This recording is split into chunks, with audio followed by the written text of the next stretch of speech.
Muy buenas, bienvenidos a un episodio más del podcast Nómada Digital.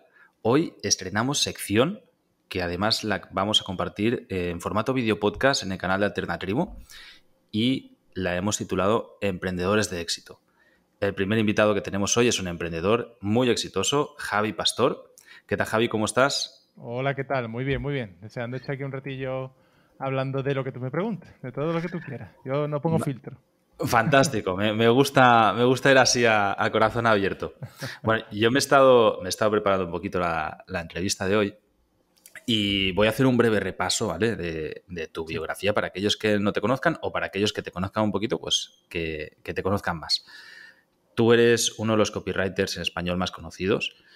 Trabajas no únicamente, empezaste en el 2014 como copywriter, vamos a tocar muy rápido qué es lo que hiciste, pero lo que me interesa más es en el momento en el que estás ahora, eres un emprendedor exitoso, tienes un equipo detrás, participaste en un lanzamiento en el 2018 con Miquel Baixas en el que se superó la cifra de 1 millón de euros y además lo anunciasteis públicamente y fue como el primer gran crack de los lanzamientos en español, ¿no? Es decir, hostia, se puede llegar a cifras, se puede llegar a asemejarnos un poquito al mercado anglosajón.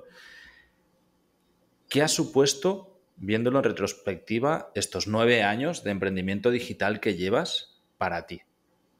Pues un cambio radical. Es decir, yo tenía una perspectiva de mi vida muy diferente cuando yo salí de la carrera. Es decir, yo salí de la carrera al final, pues tú te imaginas una vida de trabajar en una agencia de publicidad, echa horas infinitas, trabaja para otro. Y estos 9 años han sido para mí como un aprendizaje de la vida, el máster de la vida, porque no tiene nada que ver y porque he ido haciendo de todo. Yo he descubierto muchas cosas de mí que yo ni conocía y prácticamente yo considero que me he desarrollado más como persona que empresarialmente. Con eso te lo digo, te lo digo todo. Y creo que ahí hay gran parte del aprendizaje y que la mayoría de gente que no progresa muchas veces en los negocios es porque no progresa personalmente, no progresa mentalmente, no es la palabra, pero a nivel de mentalidad, de estructura, de arreglar cosas que uno trae de serie, de su infancia incluso.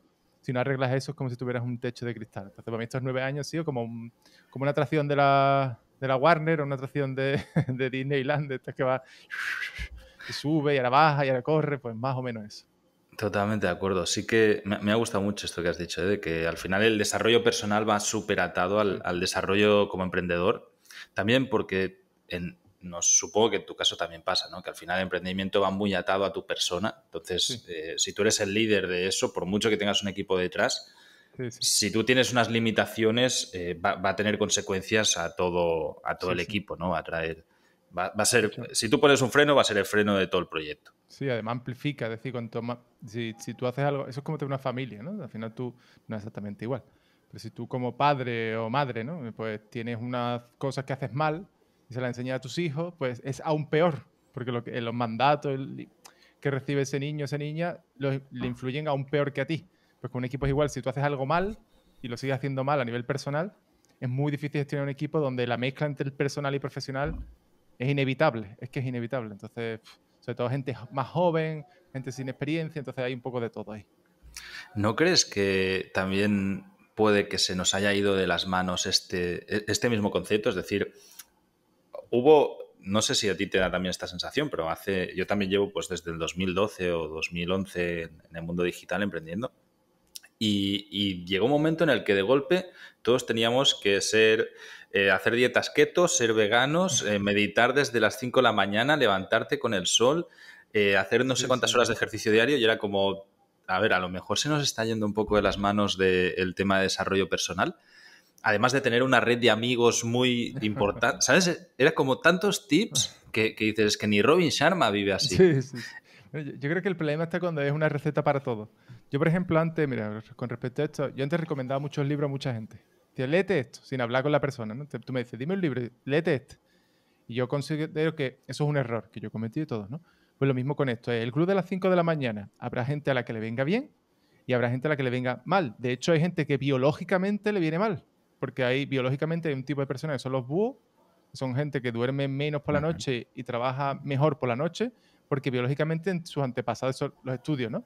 Dice que son este tipo de gente que se quedaba haciendo guardias por las noches, en las tribus, en lo otro. Entonces, al final tú eso lo vas heredando de tus padres, de tus abuelos. Entonces, ¿qué sentido tendría para esa persona que su creatividad fluye a la 1 de la mañana decirle que se tiene que levantar a las 5? Entonces, o lo mismo que tú dices, dietas keto, pues gente que sí, gente que no. Dieta, todo en general, yo creo que el problema es cuando pretendemos que una solución funcione para todos, igual que en marketing, los lanzamientos, pues todo el mundo lanza, ahora los emails, pues todo el mundo hace email. Hay que adaptarse y hay soluciones para... Cada persona es un mundo en que nos parezcamos mucho todos. Entonces, a uno le funcionan unas cosas y a otros no. Yo soy, por ejemplo, muy estructurado en ciertas cosas en el calendario y otra gente pues no sabe vivir así, se agobia. Bueno, cada uno tiene su receta. ¿También eres del club de las 5 de la mañana y, No. y meditación diaria y demás o no? No. Yo considero que meditar es súper útil y yo cuando lo hago lo noto. Pero recuerdo hablar con Marcos Vázquez sobre esto de fines revolucionarios, me decía, él es el único hábito que soy incapaz de adquirir. Dice, pero bueno, yo lo intento todos los días, me decía, y algunos días sale. Y es verdad que cuando lo hace, lo nota. Yo, sobre todo personas que vamos corriendo, emprendedores, que están todo el día dándole vuelta a cosas, todos son ideas nuevas. Entonces, meditar, el simple hecho de estar 10 minutos y no hacer nada y intentar pensar en nada y dejar fluir, funciona mucho, pero a mí me cuesta. Yo tuve mi mayor racha de meditación son 15 días de seguido, luego arriba y abajo. Pero 5 de la mañana no. Yo hay días que me levanto muy temprano, yo hay días que me despierto a las 4 y media, 5 y tengo como una fluidez instantánea. Decir, ya, en mi cerebro es como decirte, ya estoy listo, levántate. Entonces no tiene sentido que me quede en la cama. Esto me pasó hace 2 días. Y otros días que, como hoy, por ejemplo, que me levanto a las 9 y media y mi cuerpo dice, estás hecho una mierda, quédate ahí. Y me quedo ahí hasta las 10 y cuarto y me levanto. Bueno, emprender tiene esa ventaja al final, que es tener flexibilidad horaria, aunque eches las mismas horas, pero flexibilidad. ¿Tú cuentas tu trabajo por horas? O sea, ¿tú tienes una jornada laboral de 8 horas o de 9 o de 5 o de lo que sea? ¿O por objetivos? ¿Cómo funcionas? Yo la cuento porque me gusta. Es decir, me gusta. Nosotros tenemos un software de recursos humanos que se llama Factorial. Por cierto, funciona muy bien. Y es uno de los pocos unicornios que tenemos en España a nivel empresarial. Y yo sí cuento las horas, pero yo no me fío por las horas. Porque, por ejemplo, yo este fin de semana pasado estuve trabajando. Tanto el sábado como el domingo, con un evento de mi mujer. Este fin de semana tengo que trabajar otra vez. Entonces, pues yo voy fluyendo. Hay veces que me estoy súper motivado y puedo echar 5 días seguidos, 12 horas, y otra semana que estoy arrastrado y he hecho 5 o 4. Y también depende del tipo de actividad. No es lo mismo, yo que sé, estar dando charlas o dando formación, o por ejemplo cuando teníamos lanzamiento y tienes que echar las 3-4 horas ahí en vivo, que estar, yo que sé, escribiendo emails. Son actividades que requieren tiempos diferentes. ¿Son tareas que todavía haces tú, el tema de escribir correos, de redactar, Sí. de hacer copy, o lo tienes absolutamente todo delegado? No. Yo o sea, soy socio, la empresa que soy socio, que es la de Escuela Humanista con Alex Rovira, sí, ahí sí está, lo lleva un equipo. Yo superviso, pero lo lleva un equipo. Pero en mi empresa escribo yo. O sea, si no escribo, si sale mi nombre, lo he escrito yo. Si no sale mi nombre, o sea, sale José de Big Bang Conversion, lo ha escrito otra persona del equipo. Pero yo siempre escribo y de hecho, una de las actividades que llevo haciendo mucho tiempo es escribir mis correos. Yo escribo como 5 correos a la semana más o menos. Y eso todo lo escribo yo. Es como mi diario, al final, ya está. Que me encanta escribir correo. Es una de las cosas que te tenía preparadas para preguntar. Desde hace ya unos años que se puso muy de moda el email diario, ¿no? Sí. Y además, ya no únicamente el email diario, sino también el vender en todos los correos. Son como dos paradigmas, ¿no? Y que tienes que sí o sí mandar un correo todos los días y encima en el postdata poner algo de venta, ¿no? Y seguramente a ti también te pasa, de golpe empezamos todos a recibir un montón de correos de gente que está suscrita y te das cuenta que al principio son muy interesantes, pero que hay un momento en el que están mandando contenido por enviar contenido, porque se han quedado sin ideas, pero ellos tienen con su historia de email diario picar piedra hasta el final, ¿no? Entonces, yo muchas veces recibo correos y de hecho me he desuscrito de alguna lista que me interesaba en un inicio, justamente por eso, porque estoy leyendo un correo y digo, tío, me estás contando una mierda sencillamente porque quieres mandarme un email cada día. Pues no sé, si no tienes nada que contar, no mandes el correo. Yeah. Tú como profesional de esto, ¿qué recomiendas a un emprendimiento? Aquí, ¿qué ocurre? Yo creo que al final normalmente vamos de un extremo al otro en el marketing y en la vida, ¿no? Entonces pues, tú dices, la carne me encanta, la carne es mala, no sé qué. En fin, en la vida somos un poco así. Y ahora antes era como mandar correos de venta es malo, y era mandar todos los días lo bueno. Entonces, siempre, como la virtud suele estar en el medio, ¿no? Como se decía. Como decía Aristóteles, si no recuerdo mal. Yo con las citas soy muy malo. Entonces, yo creo que está bien haber cambiado la cultura a vender. Es decir, esto Isra Bravo tiene gran parte de la responsabilidad en este aspecto, en el tema de email. Y es verdad que esa cultura anterior de, no, yo te mando unos correos para calentar, para que me conozca, y 400 posts, y entonces ya te vendo.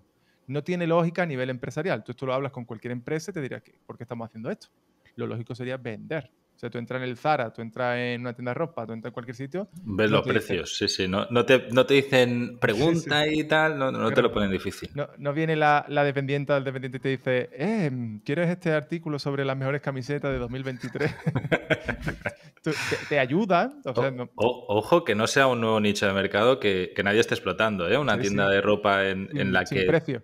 exactamente sin precios y que todo el mundo te cuente un storytelling para Que, venderte las que prendas que existe, hay. existe. Hay marcas de ropa, de camisas, por ejemplo, no recuerdo ahora un nombre, y otra de chaqueta. Ay, es que no me acuerdo, mi mujer la sabe, que trabajan más o menos así. Pero en el marketing el problema era este, ¿no? Era como demasiado tiempo hasta que vende. Entonces, yo creo que está bien. Es decir, está correcto siempre y cuando, como tú dices, el correo se envíe por algún sentido. Lo que pasa es que ahí es la lucha entre...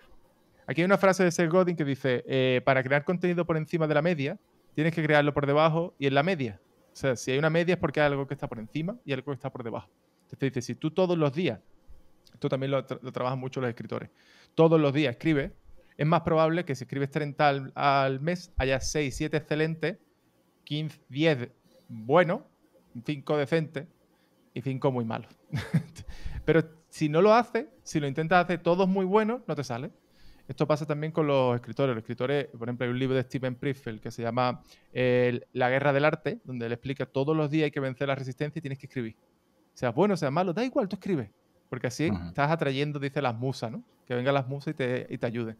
Entonces, por un lado, yo lo veo bien como rutina. Es una buena rutina que te permite escribir todos los días y adherirte a una estrategia. Y eso siempre, cuando te adhieres a una estrategia a largo plazo, suele dar mucho más rédito que cuando te adhieres a corto plazo, como la alimentación y todo. Pero el extremo de esto está en hacerlo sin saber por qué, en hacerlo por hacerlo y en vender con historias ridículas que no tienen ningún sentido. Cuando ya te aparecen todos, no, salí con mi primo y fuimos al campo y recogí fruta y entonces eso me ha recordado a que tengo un curso de marketing. Mira, por favor, seamos un poquito considerados con que la gente también tiene su tiempo para leer tus cosas, ¿sabes? No va a mandarle la primera historia que se te ocurre. Yo soy más partidario de una estrategia donde en Estados Unidos se dice dailish, que es tú intentas escribir todos los días, pero si no hay una buena idea no lo haces. Entonces, Ujú.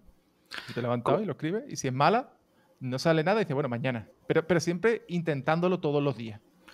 ¿Cómo lo haces tú? O sea, ¿tienes un momento del día determinado en el que sí que estás escribiendo, que está bloqueado y ahí no tienes ningún tipo de input? ¿O No, cómo te organizas en esto? yo intenté, o sea, yo la política intenté, me lo recomendó mi editora, estoy escribiendo un libro y me recomendó, no, tú todos los días, a la misma hora y tal, en un sitio concreto lo escribes, me cuesta mucho. Me gustaría hacerlo, de hecho aquí en la oficina quiero crear un espacio que sea solo para escribir. Y porque al final es verdad que si tú pones un tipo de música, un espacio y una hora y tú lo vas haciendo una y otra vez, el cuerpo se acostumbra. En el momento que tú enciendes ese tipo de música, estás en esa onda. Y es verdad que se gana mucho. Yo, por ejemplo, antes escribía todos los correos el año pasado con la banda sonora de Mandalorian, de la serie esta que ahora estrena la nueva temporada de Star Wars. Y yo era ponerme la canción e inmediatamente era escribir correos. Lo dejé la costumbre, por desgracia, mal hecho. Entonces yo ahora mismo soy un poco irregular. Lo mismo me pongo a escribir ahora el correo. El de hoy lo he escrito en 10 minutos antes de irme, que tenía que coger el coche para venir para acá. El de ayer no lo escribí porque no me dio tiempo. El anterior lo escribí por la mañana, el otro lo escribí por la tarde, pero yo creo que es más sano, si puedes, habituarte a un momento concreto, a una hora concreta y hacerlo todo así, como decirlo, en un espacio y tiempo concreto, si puedes. Totalmente de acuerdo. Te quiero hacer una pregunta. Yo, de hecho, cuando escribí los otros dos primeros libros, estoy escribiendo también un libro, uno nuevo. Cuando tenía la rutina de levantarme, no tocar el móvil, para mí esa parte es muy importante, no tener Sí, ningún input y nada. O sea, despertar y ponerte a escribir una hora y luego si ves que pillas carrerilla y tal, Sí, pues tiras 2 horas y si no, pues te estás solamente 30 minutos, ¿no? Pero lo que tú decías, que la inspiración te pide trabajando. sí, sí, sí. Lo que te quería preguntar, yo cuando tenía esa rutina, que es muy fácil romperla, o sea, la Sí, que se te come el día a día, empiezas a romper rutinas, lo que tocas de describir, ¿no? Pues ayer no mandé correo porque no me dio sí, tiempo sí, sí. y hoy lo he hecho en 10 minutos y mañana lo haré en la noche, en algún momento mientras estoy Sí, sí, sí. cenando, ¿no? O mientras estás medio teniendo una conversación con tu pareja. Claro, cuando rompes rutinas y empiezas con este ritmo tan acelerado, no sé si a ti te pasa, y esa es la pregunta, que te sientes mal. O sea, yo me siento muy bien cuando lo hago bien, Sí, cuando me estructuro sí, y eso a mí, a nivel personal, me hace sentir que flipas. O sea, con una sí, sí, energía sí. increíble y hace que ya todo el día haya valido la pena. Porque desde el primer momento de la mañana he hecho algo de lo que me siento orgulloso, de lo que puedo ir avanzando, ¿no? En algún camino que yo quería. No sé si tú también tienes esa sensación cuando no lo haces porque pasa justo a la inversa. Luego te vas a dormir rayado. Sí, sí, sí, yo creo que al final, pero eso en parte está bien. Es decir, porque al final un hábito, el hábito se mantiene si tienes esa sensación. Porque mañana te levantes y dices, hoy sí, hoy sí lo tengo que hacer porque ayer no lo hice. Esto pasa mucho cuando vas al gimnasio y llevas yendo 6 meses, o entrenando, o leyendo. De hecho, por eso mucha gente se compra un Apple Watch y empieza a hacer más ejercicio por los circulitos, por las esferas. Algo tan ridículo como eso. O el Kindle, por ejemplo, tiene una racha de lectura. Entonces, cuando la rompe, ¡ah! Te duele. Entonces, es verdad que ese tipo de. La actitud, como tú dices, de todos los días y sentirte un poco mal, un poco, está bien. A mí me parece que está bien. Y de hecho es sano. Yo, por ejemplo, ayer no escribí, ya estoy pensando desde que me he levantado que hoy sí, como sea, en el hueco que sea, hay que hacerlo. Entonces no lo rompes. El problema es que cuando no tienes ninguna rutina es que no estás rompiendo nada, entonces tampoco te sientes ni mal. Dices, bueno, total, si nunca lo hago. Entonces ahí es donde está el problema. ¿Tú funcionas con time blocking? Sí. ¿Y cómo te organizas? O sea, cada día lo del día siguiente, el lunes te programas toda la semana, ¿cómo lo haces? Yo ahí tengo sobre todo, primero tengo como 2 días donde yo lo que más bloqueo es el tema reuniones, entrevistas, todo lo que es hacia afuera. Es decir, yo todo lo que tengo hacia afuera, de hablar con otras personas, vamos a llamarlo así, externa a la organización, incluso interna, lo tengo bloqueado a martes, miércoles y jueves. Yo los lunes y los viernes no hago nada externo. Es decir, yo, por ejemplo, mis lunes y mis viernes no hay nada en la agenda normalmente. Casi nunca. No siempre, pero casi nunca. Entonces ya eso lo tengo para foco. Hay veces, no lo tengo hecho en plan de 2 horas ahora, es que montar un podcast, no sé cuánto, pero tengo ese espacio para mí.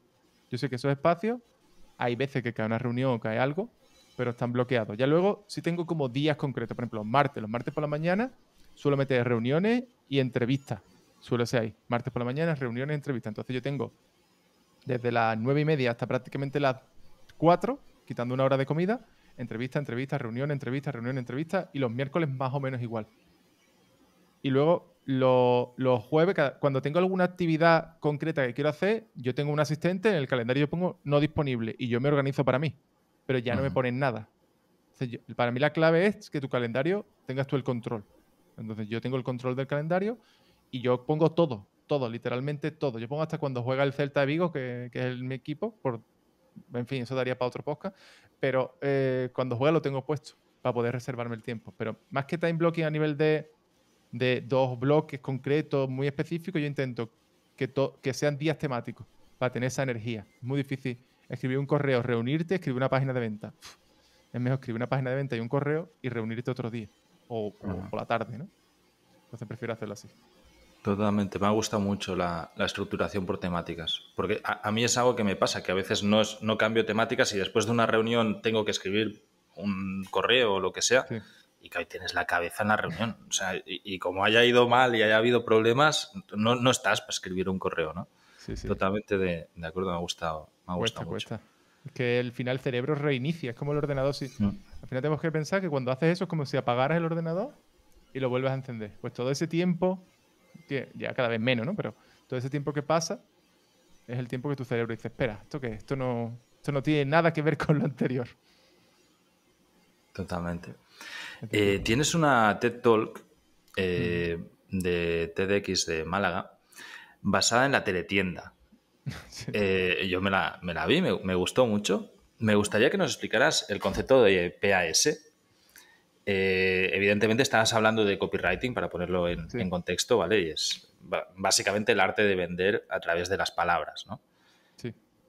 Ahí en la fórmula PAS, digamos que funciona, es como la más básica del copywriting, junto a IDA, que sería como las dos grandes divas, por llamarlas de alguna forma, del copywriting, son las dos más conocidas y la que utiliza la mayoría de gente. Entonces, la fórmula PAS es la que utilizaba y utiliza, pues todavía hay anuncios, de la teletienda. Entonces, la fórmula PAS funciona muy sencillo. Es decir, hay que diferenciar una cosa primero, por si alguien no conoce este sistema.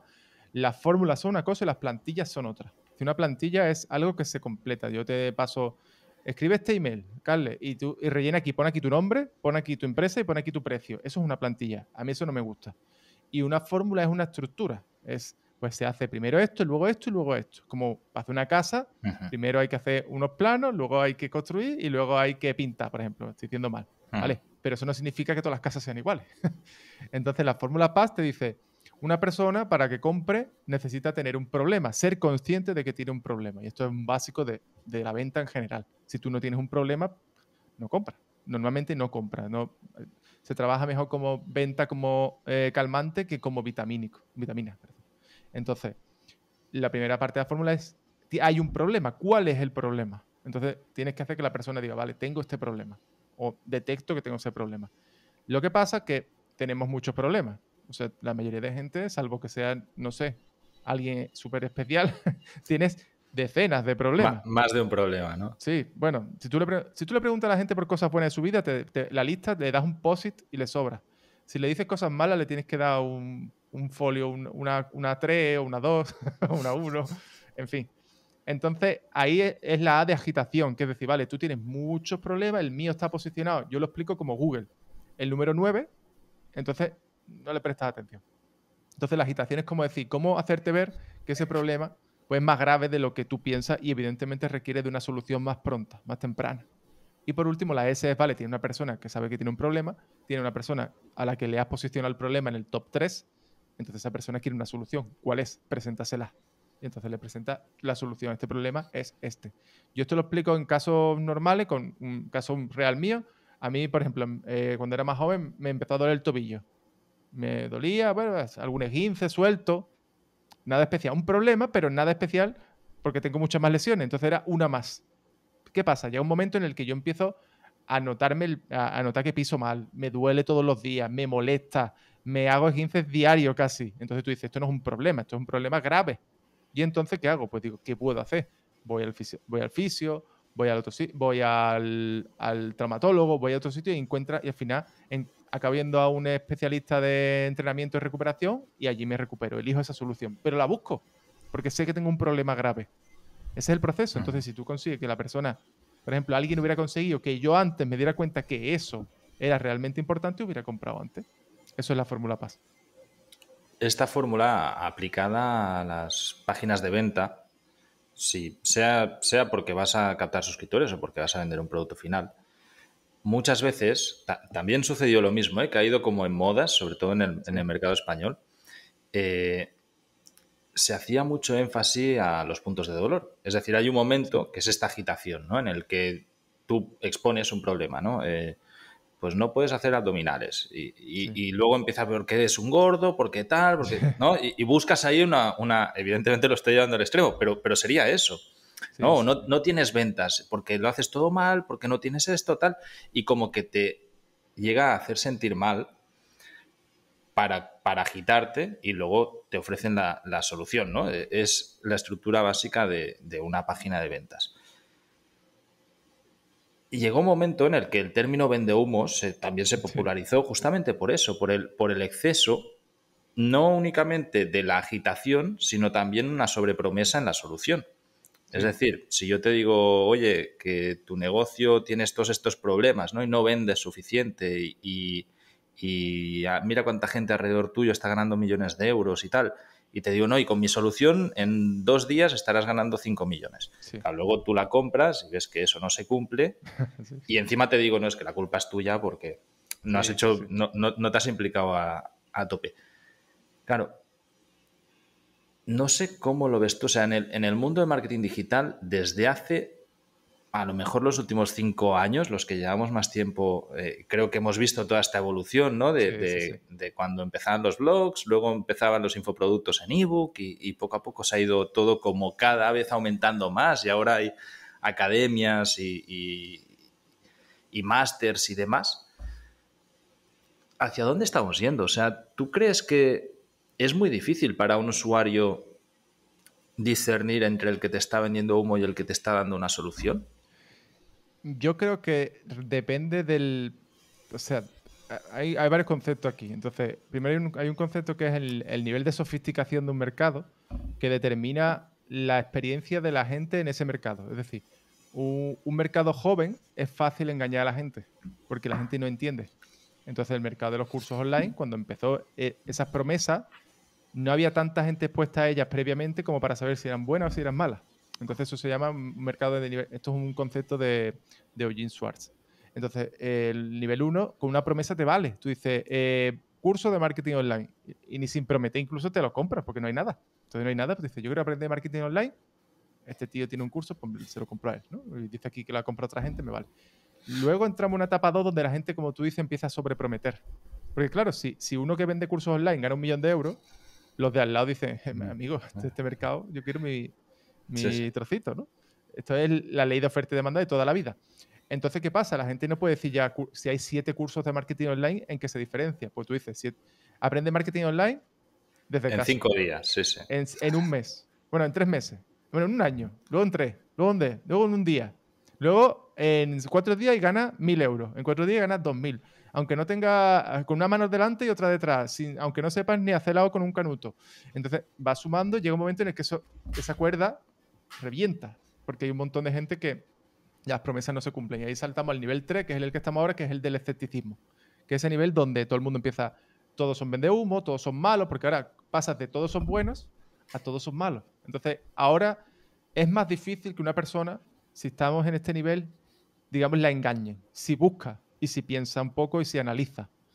Entonces, yo normalmente, el tema aquí también es cuánto prometes. Si tú prometes, una promesa es como una frontera para mí. Entonces, si yo te prometo que vas a ganar 10.000 euros en un mes, significa que yo te voy a poder dar las herramientas posibles, que yo voy a ser capaz de sostener esa promesa y que tú tienes las capacidades para hacer eso. Pero sobre todo estoy poniendo una frontera donde te estoy quitando mucha responsabilidad al respecto. Porque me estoy asignando yo mucha. Te estoy diciendo que tú vas a ganar eso. Entonces es un peligro. Porque lo más probable es que de cada 100, 90 no lo hagan. 10, bueno, puede, pero 90 no. Entonces para mí es mejor prometer menos hoy día, y también creo que en general, o prometer lo que tú creas que se puede prometer. Entonces, y ahí te comprará menos gente, pero también tendrás menos problemas a largo plazo. Pero como yo creo que es más difícil ahora en ciertos sectores engañar entre comillas o que la gente se compre cosas que no son. Por ejemplo, en las criptomonedas lo mismo. La gente al principio empezó a comprar todo y todo estaba bien y cursos, millones de euros vendidos en cursos. Hoy no. Hoy no ocurre. La gente se educa en esos mercados. Lo que pasa es que nos educamos en un mercado, pero somos estúpidos en otro. Entonces, estúpido en el buen sentido de no tener ni idea. Yo mismo soy estúpido en la mayoría de mercados. Tengo que hacer una reforma del baño y la mitad de las cosas no sé ni con qué compararla. Entonces, cuanto más sabes de ese mercado, más difícil es que te engañen. Sí, totalmente de acuerdo con lo que has dicho, pero luego también hay una parte que nos viene de rebote a esto. O sea, tiene una consecuencia Sí. esta evolución de mercado, aparte de que baja ventas, que es una Sí. consecuencia normal, sencillamente por competencia y por maduración de mercado, ¿no? Lo que decías tú, que hay más escepticismo Es una palabra por, muy fea. sí, por sobredemanda. También lo que te das cuenta es que todos aquellos que nos exponemos a crear contenido te tachan de vendehumos, aunque no lo seas, ¿no? Aunque Sí, digas, sí, pero sí. si a mí me ha llegado a pasar, si es que no te estoy vendiendo nada, tío, o sea, ¿por qué? Si solo he creado contenido, ¿no? ¿Por qué me estás Sí, sí, diciendo sí. nada? Y claro, llega un momento, si encima vendes cosas, en mi caso yo también tengo academia, tengo Sí, de temas de fotografía, ¿no? Claro, cuando vendes cosas, aunque trates de no dar ninguna promesa, o sea, decir desde un inicio esto no es fácil, nosotros hemos llegado hasta aquí, te lo hemos demostrado, lo que te podemos es enseñar nuestro camino sí, para facilitar el tuyo. Sencillamente te estamos vendiendo nuestra sí, sí, sí, sí. experiencia, ¿no? Y nuestra investigación continua y demás.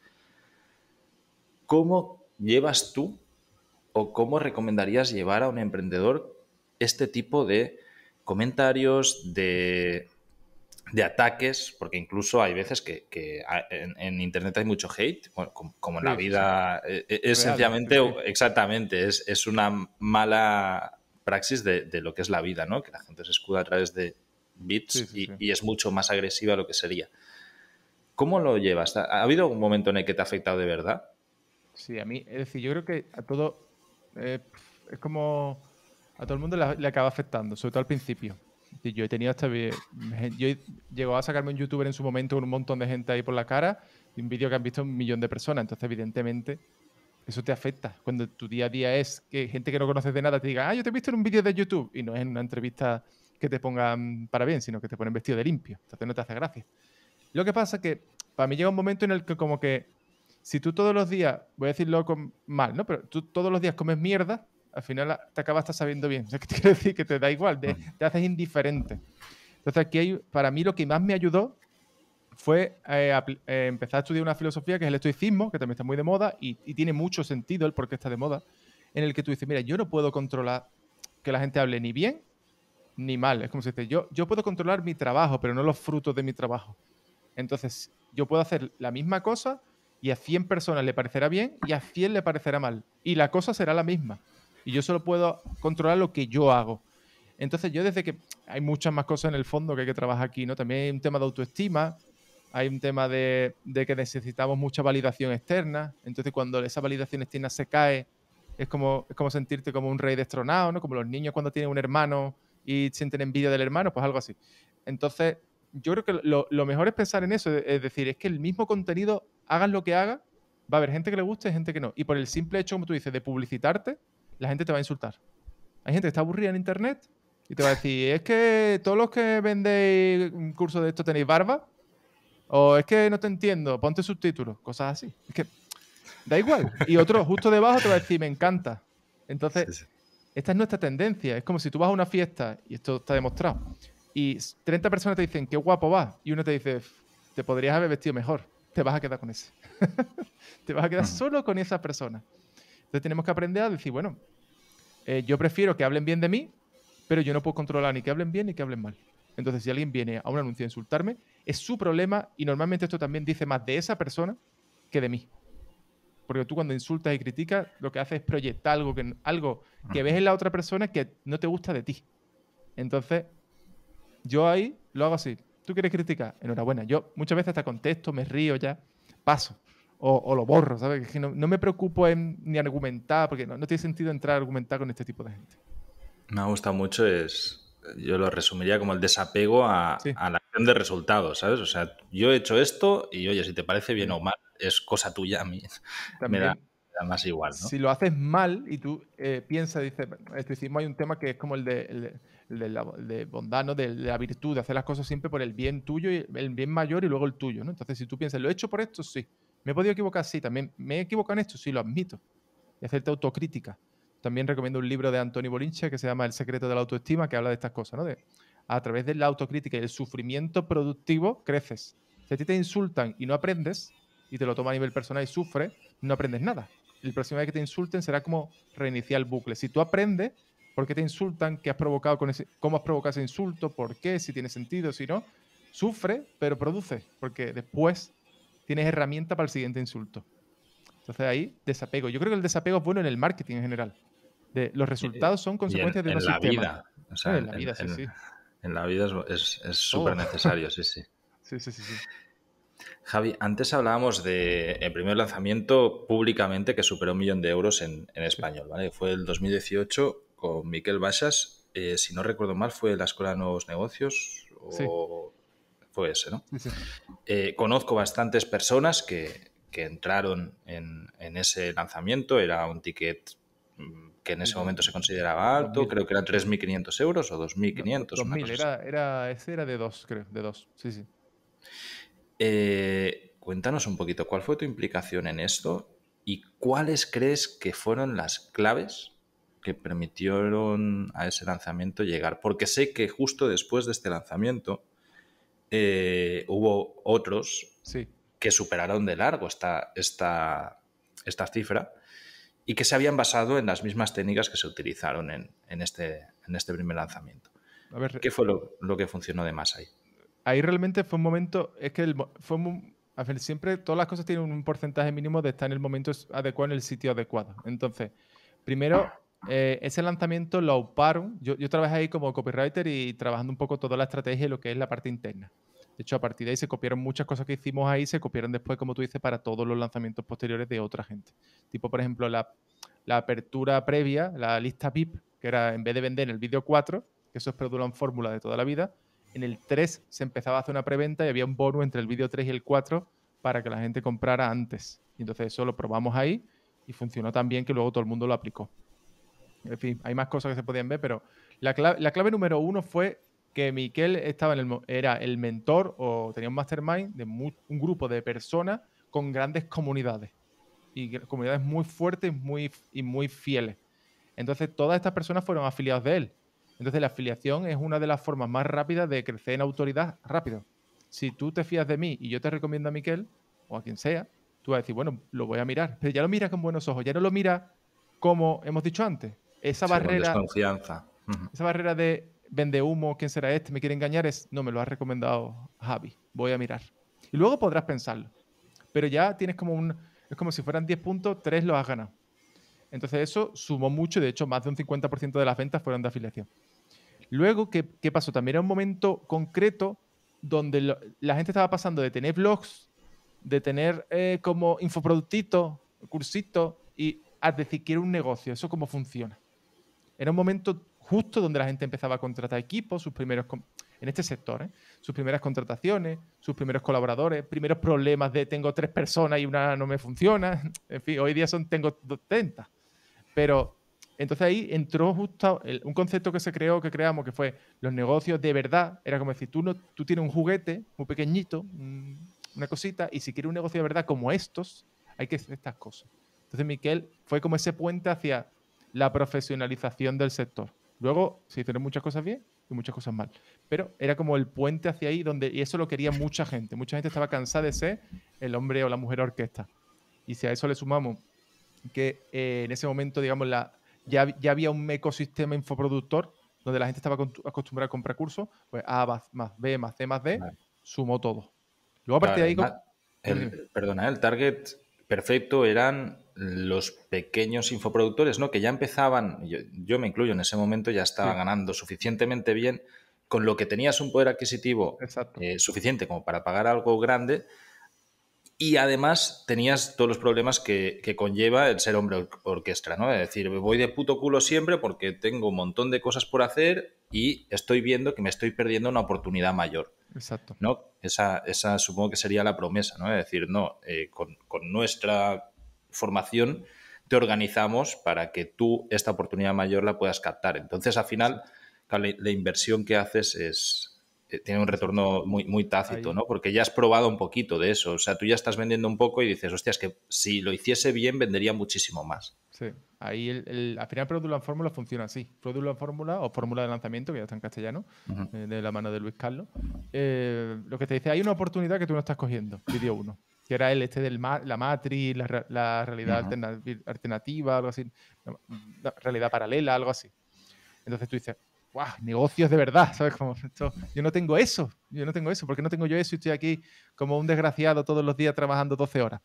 Luego hay una parte de transformación, que es cuando tú dices, vale, pero ¿cómo yo no sé si soy capaz de hacer eso, ¿no? Y de pronto a través de un ejercicio ves, ay, pues es más fácil de lo que yo pienso. Esto eran las fases, recuerdo que eran las fases de valida, escala, no sé qué. Entonces te identificaba y veías un paso a hacer que te ayudaba a corto plazo. Decías, si hago esto, noto ya una mejoría. Entonces, una vez que ves eso, validas, ¿no? Después había un tercer vídeo, que esto es fórmula, que es la experiencia de adquisición, que es ver cómo otros que ya han cogido esa oportunidad les va mejor que a ti. Entonces tú dices, es que yo quiero ser como, en su caso era Roberto Gamboa, como yo sabía también, como pastor, como no sé cuánto, como la gente que estaba ya ahí. Y el último es vende, porque ya has tirado todas las objeciones antes. Pero claro, encima cogieron un momento dulce y a partir de ahí, como tú dices, se empezaron yo, por ejemplo, yo he lanzado y he vendido más de 1 millón de euros en un nicho tan cerrado como el copywriting, en un lanzamiento. Pero porque el vehículo en parte da igual. La gente que te compra de inicio, esto es curioso, hay estudios de que te compra más por ti que por lo que tú vendes. O sea, si tú muestras, por ejemplo, Irra Bravo vende mucho porque tiene una seguridad aplastante. Tú lo ves cuando escribe los correos y demás, y tú dices, joder, es que este tío tiene una seguridad que flipa. Entonces, como la mayoría no la tiene, está comprando un libro o un curso o lo que sea, pero está comprando la seguridad de Irra Bravo. En mi caso, compraba otra cosa, ¿no? Pero eso es lo que estás comprando. Esto yo creo que nos pasa en la vida, ¿eh? O sea, al final, Sí, sí, sí. a la hora de ligar, es lo más Igual, igual, igual. importante la seguridad. O sea, nosotros nos sentimos muy bien con gente segura. También entre seguridad y pedantería hay Sí, sí, sí. una fina línea que también, según la percepción, también se puede cruzar muy fácilmente. Sí, sí, sí, sí. Pero sí, totalmente de acuerdo.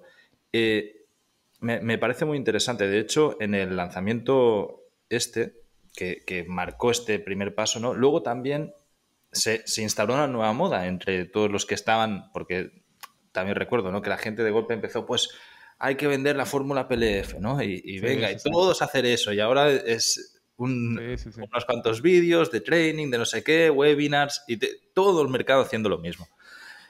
Y yo siempre he ido contra el mercado y he hecho las cosas a mi manera y nunca he hecho facturaciones de 1 millón de euros, pero bueno, me he ganado bien la vida y he Tampoco ido son como... necesarias. Exactamente. Bueno, a ver, no son necesarias, pero también tiene una parte, ¿no? Sí, sí, sí. de ego que rompe. Y justamente es eso lo que te quería preguntar. O sea, en el momento en el que tú la haces, ¿cómo te sientes? O sea, ¿qué sucede en tu cabeza? Porque tú pasaste de ser hombre de orquestra, de en el 2014 montar un negocito que te da 1.000 euros al mes y lo considerabas un gran logro, ¿no? Sí, sí. En poco tiempo, a de golpe, y a mí eso mismo también me pasó con los pequeños negocios, ¿no? Que ves que está explicando qué tal, que ya te da para comer y es como te Sí, sí. sientes un empresario. Sí, sí, sí. Y llega un momento en el que entran mucho dinero y también sale mucho dinero. Sí. Y no sé si a ti también te pasó en el que ya no vislumbras las cantidades de dinero, o sea, le pierdes el respeto al dinero y Sí. mueves cifras suficientemente altas como para no darle la importancia que realmente tiene. Es decir, cuando tú facturas 1 millón de euros, seguramente en el momento una cosa es que factures y la otra es Sí, lo lo que que te gane. queda, evidentemente. Sí, sí. Pero en ese momento tienes que desembolsar un montón de gastos, tienes que mover mucho dinero, tienes que contratar a más gente, tienes que hacer lo que sea. Y no eres consciente de la responsabilidad real que tienen esas cifras, que eso puede cambiar vidas de verdad, Sí, tanto sí, para sí. bien como para mal, como arruinar a personas completamente, ¿no? ¿Cómo te sintió? O sea, a nivel individual, ¿qué pasó ahí? Y si notaste un cambio que a día de hoy sigue latente. Pues ahí yo realmente llegó un momento en el que yo trabajé con lo de Miquel. Y luego trabajé el lanzamiento el primero de fórmula de lanzamiento en castellano y ahí se hicieron más de 2 millones de dólares.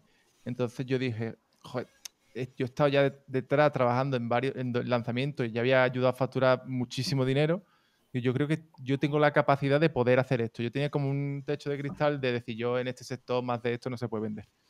Entonces me lancé a hacerlo e invertimos mucho. Es decir, yo cuando tú ves una inversión publicitaria de 100.000 euros, como tú dices, acostumbrado a cifras más pequeñas, acostumbrado a una cifra con otro cero menos, tú dices, me la estoy jugando. Y sobre todo cuando te ves a 36 personas involucradas en un lanzamiento. Yo estaba lanzando y éramos 36 personas involucradas en esa cosa. Y yo qué sé cuánta gente había apuntado, 100.000, una historia así. Pero cuando llegué, lo curioso es, para mí no fue. Hay gente que se echa la medalla, ahora se hace una taza, ahora habla del 1 millón de euros 400, 300, 700 veces. Para mí lo hicimos y de hecho yo creo que mi equipo le rayó un poco este aspecto y yo dije, ok, mañana toca hacer esto. Es que como, A ya está, otra cosa, ¿no? Lo siguiente, sí, sí. que eso en parte es un error. Hay que celebrar las cosas, no por el millón, que eso entró y salió, la verdad. Porque al final yo intenté escalar con equipo, la destrocé por todos lados y el millón se fue. Por donde entró, se fue. Entonces, y también porque tú dices, pues 300.000 euros de ese millón mínimo ya estaban fuera el minuto 3. Entonces, para mí fue una cosa, ya está. Yo no soy una persona de arraigarme en un logro, sino para mí, de hecho, las metas me parecen contraproducentes. Porque cuando llega a una meta, ¿qué? Tú llegas a la meta y ¿ahora qué? A mí me gustan los sistemas. Entonces, mi clave era, ¿vale? ¿Cómo hacemos que esto siga ocurriendo? Que siga funcionando en el próximo y en el otro y en el otro y en el otro. Y además yo tenía que grabar un programa entero. Para ver, el que yo vendí allí, había 2 módulos de 12 grabados. Entonces para mí el objetivo era grabar.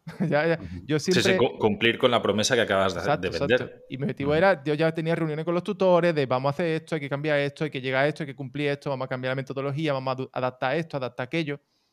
Entonces para mí fue un salto. De hecho, No, tú me preguntas y para mí hubo más cambio en el cómo lo gasté, en el cómo lo dilapidé una gran parte de eso y cómo he aprendido de eso, que en el cómo lo gané. Porque yo hice lo mismo que hacía antes, pero a escalas más grandes.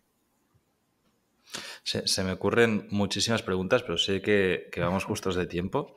Pasa nada. Entonces, Hacemos un capítulo de otro día. también, yo creo que puede dar para mucho. Voy a seguir con este tema porque me ha recordado a un lanzamiento que conocí desde dentro, en el que se facturaron más de 3 millones y fue justo después del de Miquel Baixas, de hecho. Seguramente sabes cuál es. Sí, sí. Y de golpe, pues eso, ¿no? Se vieron sobrepasados de la cantidad de gente. Supongo que en ese mismo momento a ti también te pasa, ¿no? Porque tú cuando haces un lanzamiento de este tipo, es un poco lo que has dicho. Yo he vivido alguno desde dentro, no propios, sino de terceros. Y claro, lo que hablábamos hace un momento, o sea, hay gente que está invirtiendo ahí. Sí. Tú, antes de cobrar nada, a lo mejor has adelantado 150 o 200.000 euros, que es muchísimo dinero. Sí. Y tú no sabes el resultado de eso. Y si sale mal, te pegas una hostia de 150 o 200.000 euros o las que sea. Y además ya tienes una serie de promesas a todo el equipo, etcétera, Sí. en base a los resultados que esperas que sean positivos, evidentemente. Si no, no vas a invertir ese dinero, ¿no? Esto, y aquí hago una puntualización para el público, ha pasado en más de una ocasión. O sea, hay muchos que se han pegado la hostia y que no han llegado a funcionar. O sea, no es que haya una fórmula que sea infalible. Si no vendes bien o si el producto no es bueno o por cualquier nimiedad, puede fallarte todo el lanzamiento. Sí. Claro, cuando llegan a sobrepasarse, mucha gente pues coge y dice, vale, pues tenemos ahora, en lugar de los 100 alumnos que teníamos previstos, pues han entrado 300. Bueno, pues hay que triplicar todo el personal y empiezan a coger tutores que realmente, y esto yo me lo he encontrado en escuelas de negocios o en escuelas de emprendimiento y tal, y dices, a ver, si me estáis diciendo de que este es el tutor, pues es una persona que sencillamente hizo el curso el año pasado, o sea, que no ha emprendido en su vida, que no tiene ni idea de lo que es emprendimiento y no me puede explicar realmente esto basado en una experiencia personal, ¿no? ¿No crees que esto es muy fácil también que suceda en este tipo de lanzamientos que no tienen un techo o a la hora de contratar equipo que no tiene esta experiencia? Porque sencillamente no la hay por volumen. O sea, en el mercado español yo creo que si haces una escuela de emprendimiento, no tienes suficientes profesores como para cubrir, porque los emprendedores que existimos no vamos a ir a casa ajena a enseñar porque ya tenemos nuestro emprendimiento y vamos a tope con lo nuestro, ¿no? Hay muchas cosas. Yo primero, por ejemplo, nosotros nos pasó que vamos a decir, desbarajustó un poco a nivel de volumen antes de esta vez. Nos pasó en un lanzamiento justo anterior. Entonces ahí aprendimos, dijimos, verdad, hay que estar preparado para siempre de más. Por ejemplo, para ese lanzamiento nosotros estábamos preparados para llegar hasta 1000. O sea, tenemos equipos preparados, equipos formados, tutores y todo. Y bueno, se forman y si luego no, pues esa formación que se llevan. O sea, sí, eso es para ellos. Y se formó para hasta 1000 personas. O sea, yo digo, yo prefiero pasarme de largo, o como tú dices, quedarme ya luego corto. Entonces había no sé cuántos chorrocientos tutores formados porque eran grupos de 25. Entonces, no sé, ahora mismo las cuentas son 40 tutores formados. Entonces es verdad que también es la promesa que tú hagas. Yo, por ejemplo, creo que en los programas lo que hay que enseñar a gente que pueda resolver dudas sobre el programa. Y muchas veces el problema del emprendimiento es que es muy amplio, entonces por eso es difícil encontrar gente que lo pueda explicar. Pero yo por lo menos a mi equipo le decía, aquí la gente tiene que aprender lo que pone ahí en el programa y tú te lo sabes, llevas aquí 1 año y medio trabajando esto, lo has aplicado en negocio, lo has aplicado tú sabes el programa mejor que yo. Entonces nos centramos en el programa. Si te pregunta algo de fuera del programa, para eso están las sesiones con los expertos o con el experto que soy yo y que me lo pregunten a mí. Y yo les responderé desde mi experiencia de hace 7 años. Pero tú tienes que ser como un Siri, vamos a llamarlo así, de decir, vale, las viñetas, este punto no lo entiendo. Yo te lo explico, claro, yo llevo aquí 2 años, yo te lo puedo explicar porque llevo 2 años usándolo. Pero quiero trabajar en LinkedIn. ¿Eso está dentro de nuestra estructura de programas? No lo expliques. Digo, yo le decía a todo, digo, si tú te metes ahí, te estás metiendo tú. A mí no me metas como escuela porque no es mi punto. Nosotros, por ejemplo, ahora con Ale Rovira, que tenemos un programa de 3.000 euros que tiene tutores, así, tú puedes contestar como tutor esto, dentro del programa. No entiendo los estados del yo te lo explico, porque es parte del programa. Hoy no entiendo el modelo PAM, no entiendo el análisis transaccional, esta parte, vale, te lo explico. Pero es que mi padre... A las sesiones con Ale Rovira, que es el experto que lleva 30 años con esto. Entonces creo que ahí está bien delimitar, porque muchas veces también los tutores, por el hecho de decir, yo quiero ayudar, se dan consejos que no son. Y al final los asocias. Si yo te doy a ti un consejo como tutor de esta escuela, tú dices, la escuela es mala, si yo te di un mal consejo. Entonces creo que el problema es que no hay profesionalización no en el tutor, sino ni siquiera en la estructura. Y cuando si eso lo tienes profesionalizado, estandarizado, todo fluye mejor. Claro, me parece una gran respuesta. O sea, si tú basas esto en el programa, ahí no tienes, o sea, la responsabilidad es tuya. Y si tú has formado el equipo correctamente sobre el programa, ya está. Si Pasa en que el es momento complejo. claro que es complejo, pero también te da la seguridad de venta. Sí. Porque tú estás seguro de lo que estás haciendo, ¿no? Claro. Mucha gente se lanza a vender con los pájaros en la cabeza, pero sin el programa bien hecho. Y luego es cuando sale el problema. Dices, es que tu programa primero no está testado y luego a lo mejor no funciona, ¿no? Sí. Y claro, y se rompen las promesas, etcétera, etcétera. Javi, sé que te tienes que marchar. Me han quedado un montón de cosas para hablar. Para toda la audiencia, deciros que aquí en las notas del programa dejamos enlaces tanto a las escuelas y a toda la formación que tiene Javi, a su página web, a Instagram y demás. Si queréis que hagamos la segunda parte de la entrevista, dejadnos un comentario, ¿vale? Y yo lo convenzo para que se vuelva a pasar Sí, y seguimos hablando. La hago. Perfecto. Si dicen que sí, yo te hago otra y tú me preguntas todo lo que te quede. Perfecto, porque tengo ahí muchas. Te voy a hacer la última, tú además que eres copy, que es una pregunta que a mí me gusta mucho hacerle a los invitados.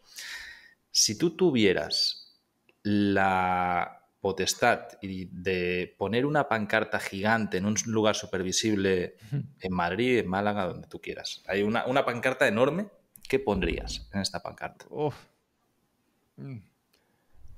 Yo pondría pondría la cantidad de dinero y de trabajo que genera los autónomos en este país. Delante, muy grande. Intentaría, de verdad, brindaría un anuncio para juntar a todos los autónomos para que se dieran cuenta de que el sector más maltratado prácticamente de España es uno de los que más genera si lo analizamos después punto por punto, incluso más que ciertas multinacionales si lo analizamos bien en el impacto local que tienen, ¿no? Entonces me parece, por adaptarte un poco a la pregunta, que me la han preguntado a veces, me han dicho, si te tocara la lotería, ¿qué harías? Yo organizaría una fundación o una organización para juntar a todos los autónomos de una vez y preocuparme por eso. Me crujiría el gobierno, porque ya me buscarían las pilas, cómo tocarme, pero sería algo de ese tema, porque me parece un atraco en muchos aspectos lo que se hace aquí. Ni siquiera impuestos, en general, es algo general. Y la mala visión que se tiene de un perfil que mueve en gran parte del país. Mueve la economía, totalmente de acuerdo. Me obligas a hacerte otra pregunta y a robarte 2 minutos más. Sí, no pasa nada. Como emprendedor, esto mismo que acabas de transmitir, ¿no te ha hecho pensar en marcharte de España? Sí, mira, a mí en España me encanta, yo soy del sur y yo el triángulo Sevilla, Cádiz, Málaga es como mi tierra, ¿sabes? No quiero salir de ahí. Viajar sí, salir no. Entonces te lo plantea por el hecho de que duele, sobre todo, que sea tú emprendes, tiene un socio lamentable, que es el gobierno. Un 25% es del gobierno. Pero es que Pero no es que no hacen es un nada. 25, o sea, Es mucho más. llega a un 60. Mínimo. Y tú lo ves como un socio, yo lo veo como un empleador. Sí. O sea, es que no es que sea tu socio, porque con un socio discutes y dices, sino es el que dicta cómo vas a trabajar tú, ¿no? Sí. Y debo decir que en mi caso es una de las razones, es la principal razón por la que no pienso volver a España. Bueno, es así de triste, porque me encantaría volver y pasar temporadas y demás. Y cada vez me encuentro más emprendedores que dicen adiós para siempre, porque una vez te has salido es como la felicidad. Es que hay países, ya con esto terminamos si quieres, hay países que ven, yo solo hablé con otra persona de este mundillo, decía, hay países que ven el emprendimiento como un motor Entonces dice que el motor lo alimento, lo cuido, lo mimo. Tipo países, Estados Unidos tiene sus cosas, pero es este tipo de país, ¿no? Ujú. Tiene muchas otras cosas malas, pero esta la tiene bien. Y otros países ven a los emprendedores como vacas lecheras. Son vacas a las que hay que exprimirle hasta la última gota y me la llevo yo y me la bebo yo. Y eso es España. Tristemente, un país que podría tenerlo todo para atraer. Málaga, por ejemplo, es un ecosistema Ujú. brillante para Silicon Valley que le den. La gente vendría aquí. Pero con esta fiscalidad y con esta visión tan negativa del emprendedor, aún así vienen, imagínate, pero una pena, una pena. Sí, pero a la que te han pegado 2 palos se te pasan las Sí, ganas, se te pasa las sinceramente. ganas. Bueno, Javi, muchísimas gracias por haberte pasado por Nada, aquí. a ti. Vamos a cambiar un poco la vibra porque ha sido como el down, ¿no? de Sí, sí, sí. finalización de la entrevista. Ha sido un placer escucharte, estoy seguro que hay mucho aprendizaje ahí. Nada, Lo dicho, encantado. ahí dejamos en las notas del programa todos los enlaces a los programas de Javi Pastor. Y si queréis que hagamos una segunda parte, pues nos lo decís en los comentarios y ahí estaremos. Un abrazo y hasta la próxima. Nada, hasta luego, muchas gracias. Hasta luego. Bueno, espero que te haya gustado este primer episodio de la nueva sección de emprendedores de éxito que vamos a compartir tanto en el podcast Nómada Digital como en el canal de YouTube de Alternatribu. Si quieres que hagamos una segunda entrevista con Javi Pastor, solo tienes que decírnoslo en los comentarios en cualquiera de las plataformas y estaremos atentos para hacerla lo antes posible. Esta a mí se me ha hecho cortita, creo que ha compartido muchos puntos de valor. Y si quieres estar en una comunidad de gente como tú que está buscando sencillamente una vida con un sistema diferente, donde no tengas que trabajar día a día solamente para pagar la vida que te está condicionando ese propio trabajo, donde tu valor fundamental sea la libertad, donde sencillamente quieras compartir con otras personas que piensan como tú, échale un vistazo a lo que hacemos en alternatribu.com porque somos varios cientos de personas que vamos a nuestra bola.